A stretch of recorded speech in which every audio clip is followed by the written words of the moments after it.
স্ত্রী যদি সঙ্গ না দিয়ে চলে যায় ফজর পর্যন্ত স্ত্রীর উপর আল্লাহর ফেরেশতারা লানত দিতে থাকে। চিল্লায় পড়েন নাউযুবিল্লাহ। আপনার কি লাগবে এই সব দায় দায়িত্ব আল্লাহ তাআলা স্বামীকে দিয়েছে, স্বামীকে জানাবেন। তবে ধীরে সুস্থে স্বামীর জন্য ঘরটাকে এমন করে রাখতে হবে যেন ঘরে ঢুকলেই স্বামীর হৃদয়টারে প্রশান্ত করে দেয় কে? এজন্য স্ত্রীর প্রথম দায়িত্ব ঘরটারে প্রশান্তির নীড় বানানো। একটা সুখী দাম্পত্য জীবনের জন্য স্ত্রীর 2 নাম্বার দায়িত্ব হচ্ছে স্বামীকে ইন্সপায়ার করা, স্বামীকে সাহস যোগানো, পিছন থেকে ড্রাইভিং পুশের মতো কাজ করা।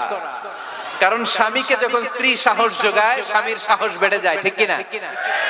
আল্লাহর হাবিব সাল্লাল্লাহু আলাইহি ওয়াসাল্লামের কাছে কোরআনের আয়াত নাযিল হলো, ইকরা বিসমি রাব্বিকাল্লাযী খালাক খালাকাল ইনসানা মিন আলাক ইকরা ওয়া রাব্বুকাল আকরাম আল্লাযী